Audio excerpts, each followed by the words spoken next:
here, and welcome back to my channel, or welcome if you're new.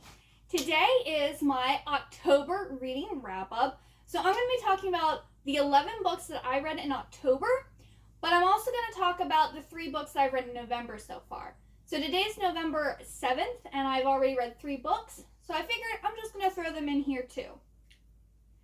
And yeah, it's been actually a really good reading month, mostly 4 stars with a few 3 stars and 1 5-star.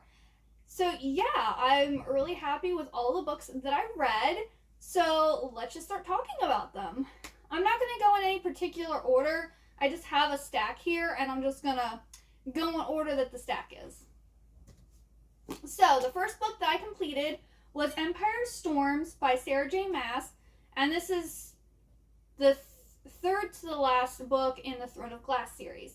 And this is the miniature edition of the books. And I will say I enjoyed this a lot more than the one I read last month because I felt that one was a lot of build-up. And then this one, it started off kind of like building up and different stuff. And then it was really weird because halfway through the book, the writing style changed. And it became more smutty, and it became more focused on the Fae and how they were acting around each other. And it felt more like I was reading A Court of Thorns and Roses than I was reading A Throne of Glass. And I realized, I looked up the publishing dates, and this came out the year after A Court of Thorns and Roses. So I'm wondering if her writing style changed in this because she was in the middle of writing this when she wrote A Court of Thorns and Roses. I actually really enjoyed this book better the second half because it was that new or that other writing style of hers. And so I'm hoping the last 2 books in the series are also going to be really good and kind of have that same writing style because I really enjoy that. So yeah, I gave this one, I believe, a 4 stars. Then next I read Dead Reckoning by Charlene Harris, and I believe this is book 11 in the Sookie Stackhouse series. So I have all the books in the series, and I've slowly throughout the years have been working on reading them, and I felt like this was a good one to read in October, so I decided to pick it up. And I gave this one a 3 out of 5 stars. I did enjoy it, but I mean, as most long series go, it's pretty much the same thing over and over again. This is kind of like a cozy mystery series, but with supernatural creatures. And it's a good series, I suggest it, but it is a commitment because I believe there's 12 books total. So I have 1 more book to go to finish the series. So I'm hoping to get it done soon. Then this is the first book that I finished in November. I actually started this in October and then finished it, I think, the first day of November. And this is The Resurrectionist of Kelly Go by Wendy Triboli and Alicia Zalaga. And this I gave a 4 star. I absolutely loved it. So good. It's funny though because the ending of this was very similar to Mexican Gothic, which I'll talk about later in this video. And it had kind of the same themes in it. But we have a body snatcher and a exiled princess, and there is this murderer on the loose who is strangling these girls, but they get sick before they're strangled, so there's something more going on here. And I kind of figured out who it was, but let's just say there's more than one person involved. I'm going to give you that much of a hint. But this is set in a Victorian-esque setting in another kind of world, and it was just so good, and I really, really enjoyed it. I'm glad I picked it up, and it left off, so there could be another book, but it's 2019. This was published in 2019, and it's almost 2022, and I haven't heard about another book yet, but it was left off so that there could be. So I'm hoping there will be another book because I really enjoyed this one a lot. And then I finished the Caraval series. So this is the second book that I finished in November, and this is Finale by Stephanie Garber, and I ended up giving this a 4 out of 5 stars. It was so good. Caraval has been my favorite of the whole series. I just loved everything about that book, and then the other 2 have both been enjoyable. I do feel like a little bit more could have been done for this book, and that's why I knocked off a point, because even though it was, I mean, it's a big book, a lot happens, I felt like, I don't know, I just felt like some points fell flat, and I think it could have been improved upon. So, but it was still a great ending. I don't feel like the ending was like handed to the characters, if that makes sense. They did have to work for it. They had to plan, like, there were stakes lost, so I enjoyed that. So I highly recommend the Carvel series if you haven't read it.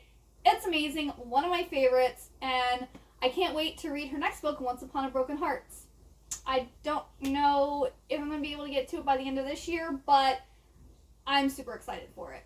Then I read Nevermoor, The Trials of Morgan Crow by Jessica Townsend, and this is the first book of the series.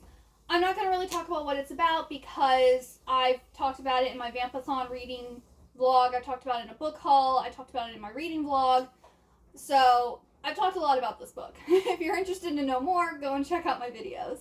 But I gave this one a 3 out of 5 stars. It was really cute. It involves a lot of world building, and it was a lot of like working up to what I feel is going to be now like more exciting content, if that makes sense. So this is more of like a building block book, I feel, and I don't always enjoy building blocks.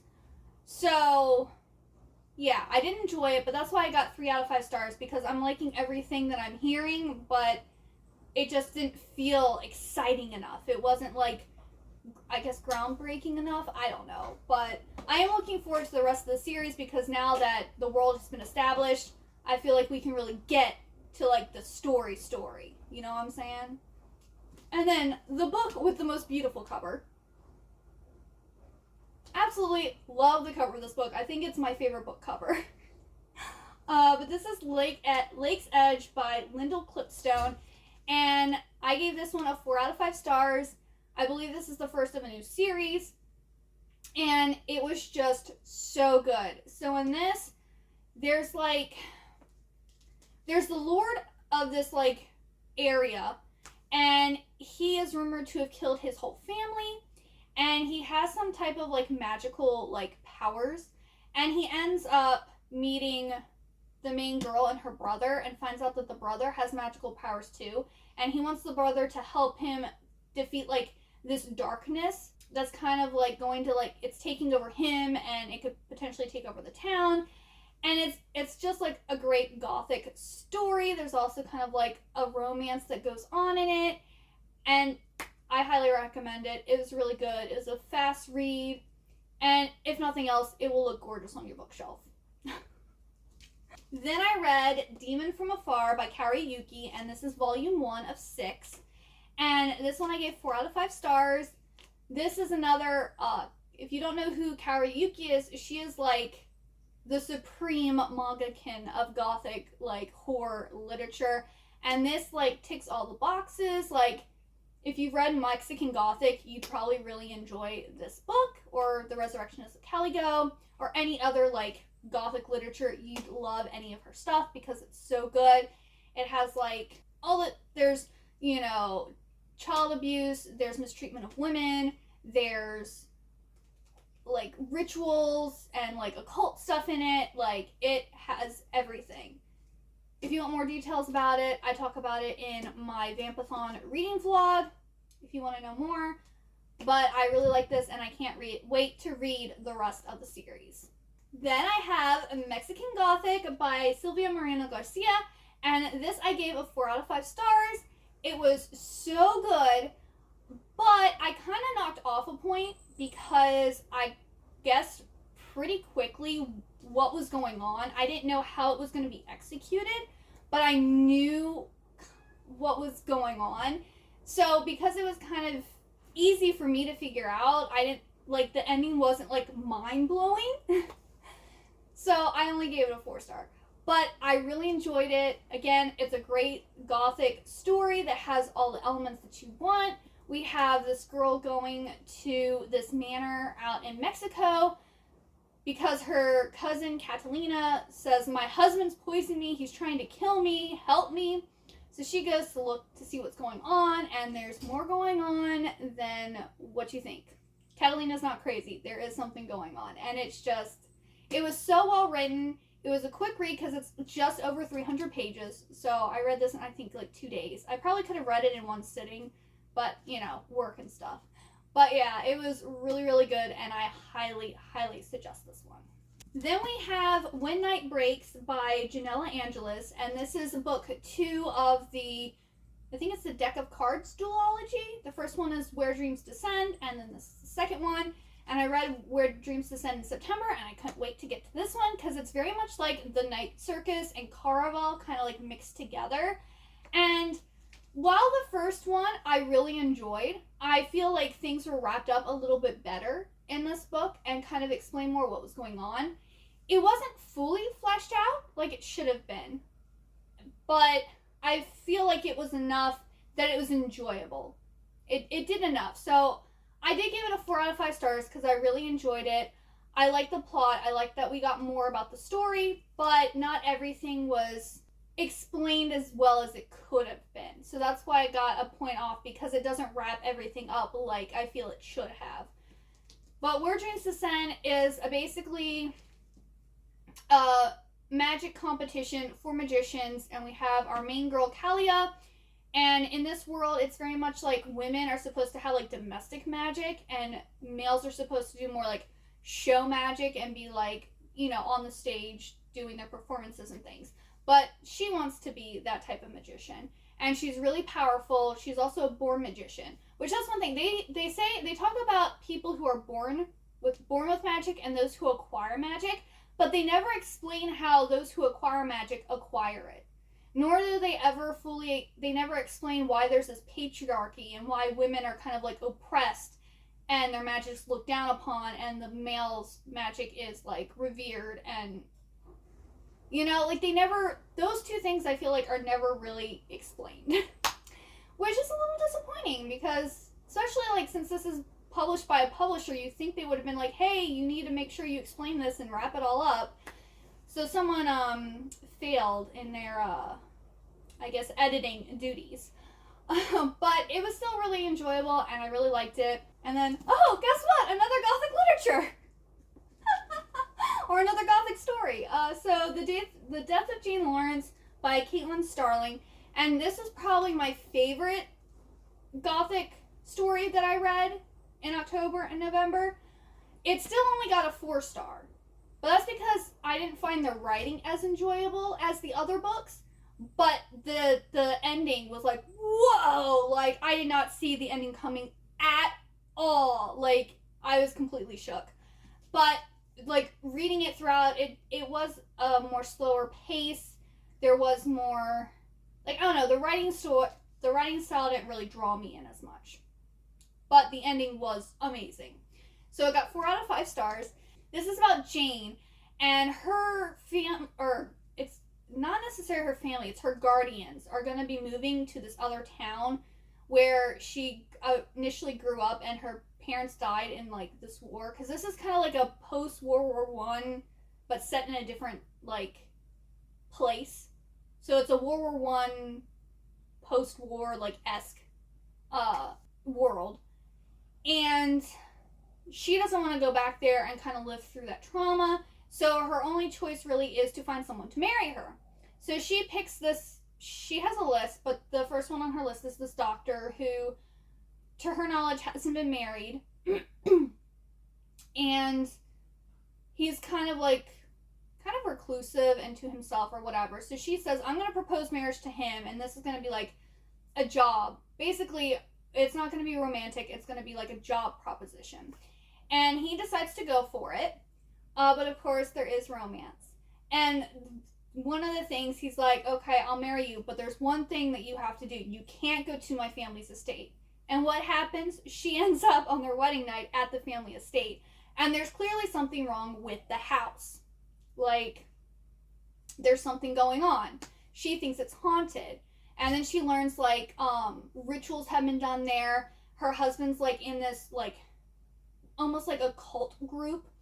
And it just gets crazy from there. And the ending is wild. And it's just really, really good. So I highly suggest this one. If you're looking for a really great Gothic story and you only want to read one, I would suggest this one, because the ending is going to blow your mind. And then the last physical book that I have that I read is Tiger's Destiny by Colleen Hook. And this I gave a 4 out of 5 stars. If you watched last month's wrap up, you'll know that I gave, I think it was Tiger's Voyage, a 3 out of 5, because I really didn't like how the main character, or the main male character, was treating the girl. Like, I thought he was being very misogynistic and controlling, and I didn't like it. He's not like that in this book. Thank goodness. Things are turned around. Things get better. The curse is broken finally. And there's actually a 5th book, which I didn't realize. Because the first 4 books came out, and I was waiting and waiting and waiting for the 5th book to come out. You don't actually need to read the 5th book to complete the series. So, yeah, you can just read the first 4 books and be done with it. But the 5th book, which I'm planning on reading in November, is actually one of the brothers has to be left behind in the past. It's a spoiler, but I'm not going to tell you who or why or what leads up to it. But one of the brothers has to be left in the past, and the 5th book is kind of his story about what happens after the other brother and the main girl character leave and come back to the present. So, yeah. I've been holding off reading this because I was waiting for the 5th book. I wanted the series to be complete, and it was actually complete at 4 books. The 5th book is just kind of more like a companion novel. So, yeah. But I really like this series overall. For the most part, I think I gave the books 1, 2, and 4 got 4 out of 5 stars, and book 3 got 3 out of 5 stars. And I don't know, I think I'm really going to enjoy the companion, the 5th book. It's huge though. I think it's like 700 or 800 pages. I have so many big books to read in November. But yeah, I really suggest this series. It's just the 3rd book is a little off-putting with the way the main male character kind of acts, and it really grinded my bones. So beware of that if you don't like misogyny or like really controlling like alpha males. The 3rd book will not be is not for you. But the rest of the series is really good, and it's romantic, and it's set in India, and there's a whole bunch of like Indian mythology and folklore in it, and I just loved it. So I suggest it. Alright, so then the first Kindle or ebook that I read was the Southern Book Club's Guide to Slaying Vampires by Grady Hendrix, and this one I gave also a 4 out of 5 stars. This is a horror novel, and it is more of like a gory horror novel, which I hadn't ever really read a gory horror novel before because I don't like gore. I don't like bodily fluids and, you know, blood and like cutting people up and stuff like that. Not my thing. Not into that. So there's quite a few like parts of this book that really gross me out. But basically there is this group of like middle-aged moms in like a wealthy suburban area, and this new guy comes to town, and like all of like the husbands thinks he's cool, and they like go in and do all like this investing with him, and the main character is like, he's evil. Like she thinks he's a I think she thinks he's a vampire, or at least he's a murderer. She's like, there's something up with him. He's not who he claims to be. Like, we shouldn't trust him. And everyone's like, oh, she's just crazy. Her and her friends actually have like a true crime like book club. So they read about all these like different murders and things. And so they're like, oh, you're just reading too much of this true crimes. It's gone to your head. And in the end, her and her friends have to team up to take down the bad guy. And it was really enjoyable. I really liked it. I did knock off a point though because it wasn't super amazing.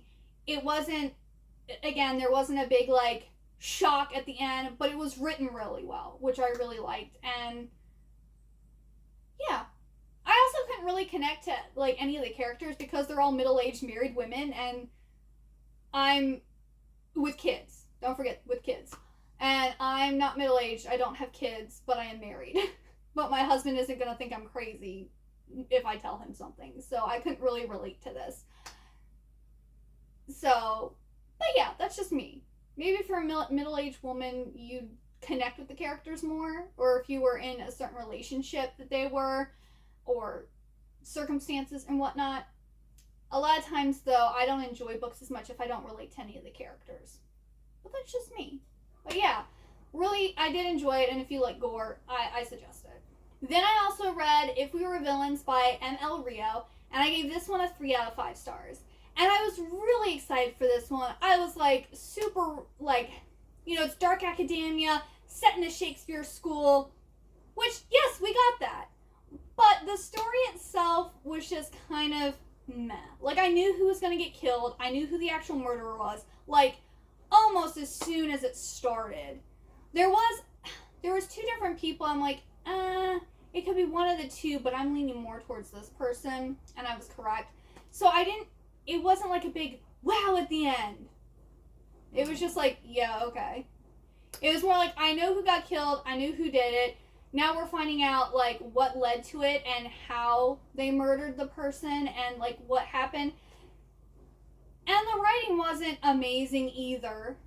So it just kind of, like, I did read through it really quickly. I did enjoy it, but it wasn't as, like, awesome. Like, everyone's like, oh, this is, like, the best dark academia book. It's so amazing. And I'm like, no, it's not amazing. I mean, if you think it's amazing, that's fine. Everyone has different tastes. But in my opinion, no, it's not amazing. So I wouldn't recommend it. Unless you really love Shakespeare. Yeah, that's kind of my thoughts on that book. So the last book is My Dark Vanessa by Kate Elizabeth Russell. And this is my only 5 out of 5 star for this video. And I absolutely adored this book. Like, I flew through it. I literally did not want to stop reading it. I was hooked.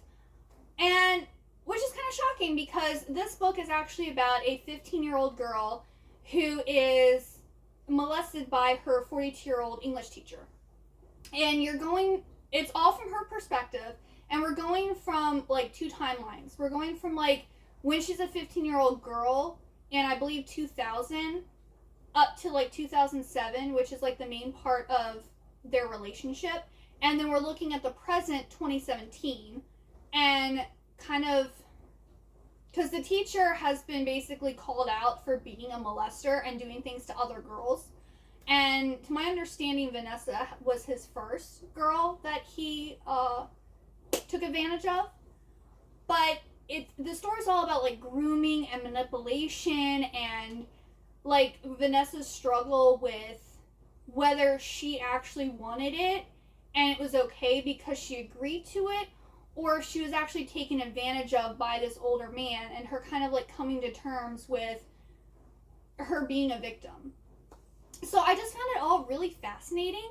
And that being said, if that is a triggering thing, this does have sexual assault, sexual abuse, grooming, manipulation, older man having relationships with a young girl. So beware of all that.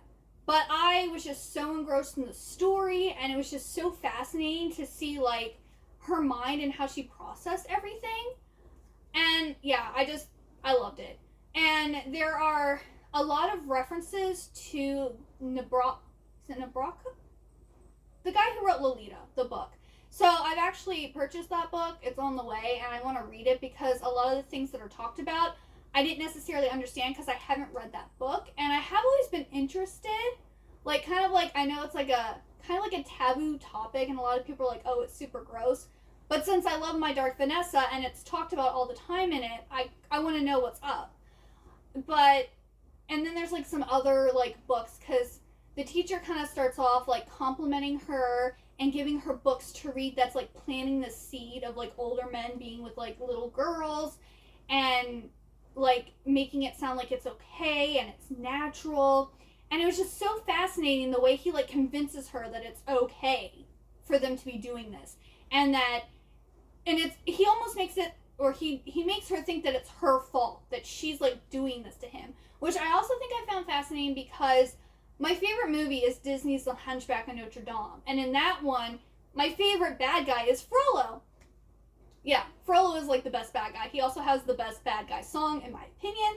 And so I was kind of seeing this teacher as Frollo, who he's, like, well, in Frollo's case, he doesn't think what he's doing is wrong. He thinks that he's justified in everything he does. But this teacher knows that he's doing wrong, but he's trying to justify it and blame it on her that he's doing it. Where Frollo, the urges that he has for Esmeralda, he is blaming on Esmeralda and is like, if I can't have her, no one will. And I saw the parallels there, and I think that's another reason I really like this book, because it reminded me of my favorite movie. So yeah, I loved it. I highly recommend it. Like I said, it's the only 5-star I gave in this, out of all these books.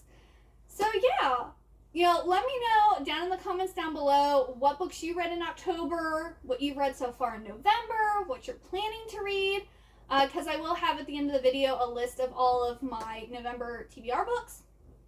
And yeah, if you like this video, please give it a big old thumbs up. Also hit that subscribe button down below. And I hope to see you next time. Bye-bye!